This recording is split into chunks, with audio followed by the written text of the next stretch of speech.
Holy smokes, the Federal Reserve, some say, is going bankrupt. They are literally spending more money than they're taking in. Here's a quick glance at what I'm talking about. This just happened. See how there's a line in the middle and there's a zero above my head? Well, on the far right side, you see September 28th. We just got info that the Fed is now upside down.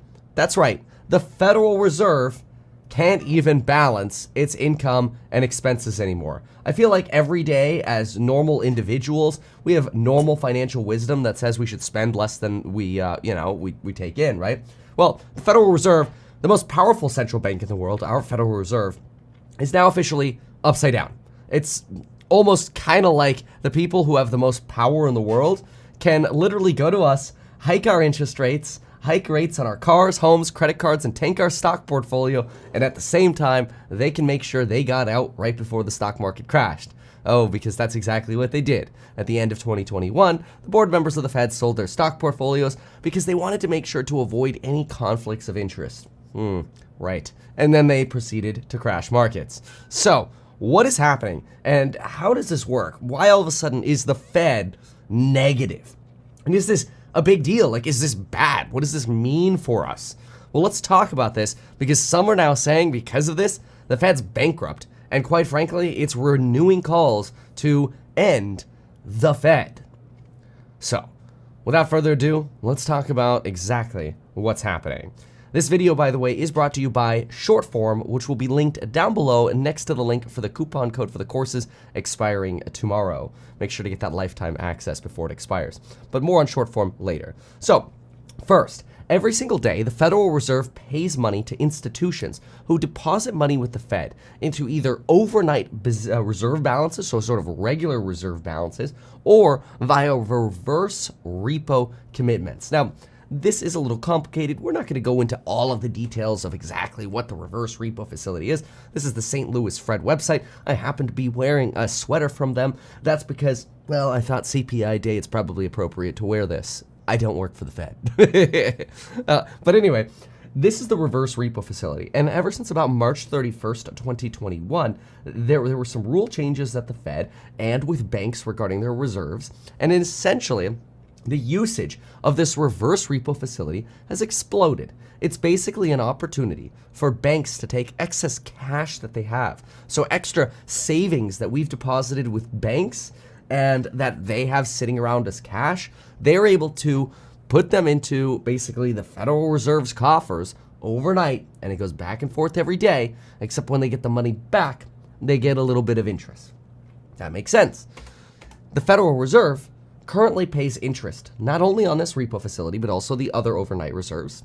And in total, there are about $5.2 trillion in reserves the Fed has to pay interest on. Well, that interest rate used to be 0 to 0.25%. So basically it cost the Fed like nothing. The total payment now, though, has changed. Now they're paying about $469 million per day. Every single day, and that'll go up to about $570 million when they raise rates to 4%. They'll have to pay that every single day. $570 million every day is worth doing the math here. It's almost $24 million every single hour of every single day, or $369,000 every single minute, or $6.6 thousand every single second. Yeah, that's like a new definition of making it rain. Every second. $6,500 or 6.6K, 6.6K, 6.6K. Yeah, that's what they're paying. And so you might wonder, okay, who's getting that money? Because that's crazy. And again, it's mostly institutions parking your cash. Now, these reserve balances are a lot, but the Fed also makes money. Most of the money they make is from the SOMA. Okay, SOMA is a little tricky, but it's basically the System Open Market Account. It's just a fancy way of saying it's where they park their treasury bonds mostly, some other bonds, and mortgage-backed securities. And those pay interest. Even back 2 years ago, you still had treasury bonds paying interest. They were paying closer to 1.5% to 2% instead of like the 4 to 4.5% we're seeing now. And mortgage-backed securities pay some money as well, a lot less in the past than they do now. Usually they'd make so much money on their SOMA just by basically printing free money, buying securities, right? Because that's quantitative easing, right? You print a bunch of funny money, you digitally print it. They don't actually print it like the Treasury Department actually prints money, but the Federal Reserve can digitally create money by on a spreadsheet, like adding a zero, so to speak. Then they spend money on things like mortgage-backed securities and treasury bonds. That cash then goes into the market because they can buy that money, those bonds, so to speak, from either the government, the Treasury Department, or from institutions like banks. So either banks get the cash that's created or the government gets the cash that's created. And in the meantime, the Fed has these securities that pay interest. Again, treasuries and mortgage-backed securities. Well, usually that makes a profit for the Fed. And the profit makes maybe somewhere around $1 billion every single week or so that they end up having to send over to the Treasury Department. Sometimes it goes up to $2 billion a week. Sometimes it's like $900 million, something like that. So it fluctuates. What we could see over here is it's absolutely plummeted. In other words, the Fed is no longer sending money to the Treasury Department. This means that as long as the Federal Reserve continues to having to pay so much money on their reserve balances, they're not going to be sending money to the Treasury Department. In fact, the Treasury Department really isn't expecting to get money anymore in 2022. That just started. Here's sort of an annualized picture of this. 2022, that's now negative. And they expect to be negative in 2023 and 2024 as well. Now, how does that work over at the Treasury? Well, basically, the Treasury Department has to borrow more money, which just increases the United States government's debt because the Treasury is now no longer getting a stream of income from the Fed. Now, they do some magic math in terms of how they account for this between the two, but the practical matter is the less money that goes from the Fed to the Treasury, and the Treasury's got to pay tax, or, has to pay things like Social Security, right? COLA just went up. The cost of living adjustment was just 8.7%. So they got to pay Social Security. They got to send their stimmy checks, whatever they got to do. All of that comes from the Treasury Department. If they don't have money for it, they just borrow more money. And since they're getting less money, they have to offset what the Fed used to send them by borrowing more money. So basically what happens here is the Treasury issues more debt while the Fed is negative. And so we've looked at this chart that shows us that maybe by 2025 and 6, the Fed will be able to actually start paying the Treasury again when those reserve balances go down. And see, the Fed thinks that those reserve balances should go down because they think as they continue their process of quantitative tightening, more banks are going to take their cash and they're going to buy treasuries and mortgage-backed securities themselves. Money will then leave markets, right? This is sort of the vacuum cleaner of quantitative tightening. And when the Fed has less reserves on the book, even while rates are higher, the Fed has to pay lower interest rates. In this section here, they talk about how they're expecting the overnight repurchase payment facility to see a decline in the outstanding levels. They say that could happen in the next coming quarters. So far, it hasn't actually happened yet. If anything, it's been slightly increasing. But we'll see. So the Fed is hopeful they won't be negative for too long as those numbers go down. But for now, they're negative. So what does that mean for us? Well, let's get in a message from Shortform and then talk about the impacts of this. Now, this next piece is brought to you by shortform.com/meetkevin. That's shortform.com/meetkevin. Now, many of you know that I run out of time like all the time, okay? It's like time and run out of time have become synonymous. That's because when you pass your Series 65 to become a licensed financial advisor, you're launching 3 ETFs, you're launching a startup like House Hack, and you're running a YouTube channel, as well as managing employees and team and staff and a family. You just want to take a deep breath and go, if only I could get some reading in. If only I could read a whole book in 20 minutes. Oh, but I can't read a whole book in 20 minutes, but I can get a summary of a whole book in 20 minutes, and I can get the best pieces of that book in 20 minutes thanks to Shortform.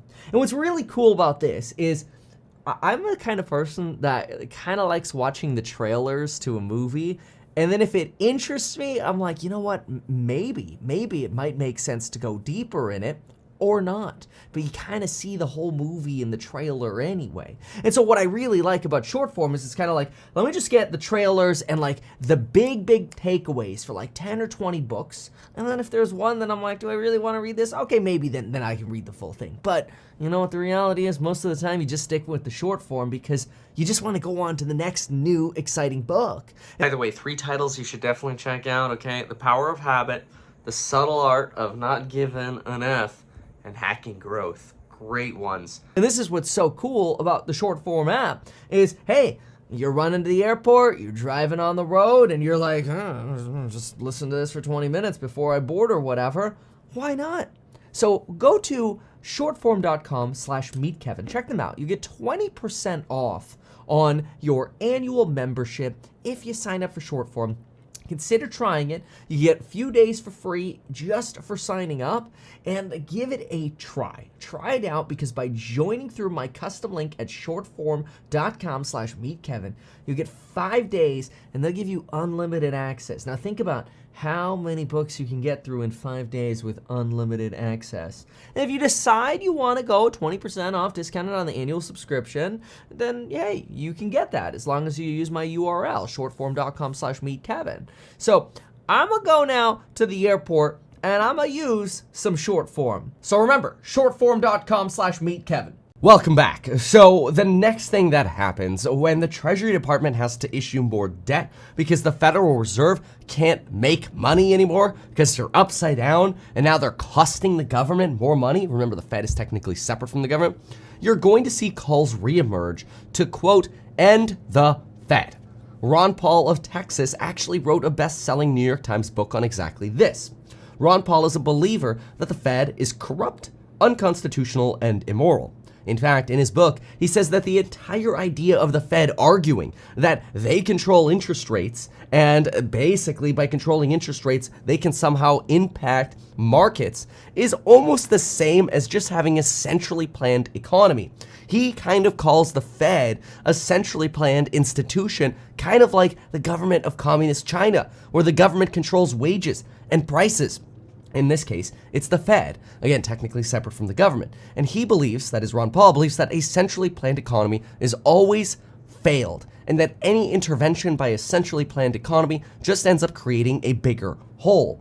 Now, this is a big slap in the face to what Keynesian economics really is, which is what the Federal Reserve is essentially based on. Keynesian economics is basically what our Federal Reserve and our current government is based on. It stands in pretty stark contrast to the Austrian economics, who don't love what the Fed does. And they think the Fed creates more problems than it solves.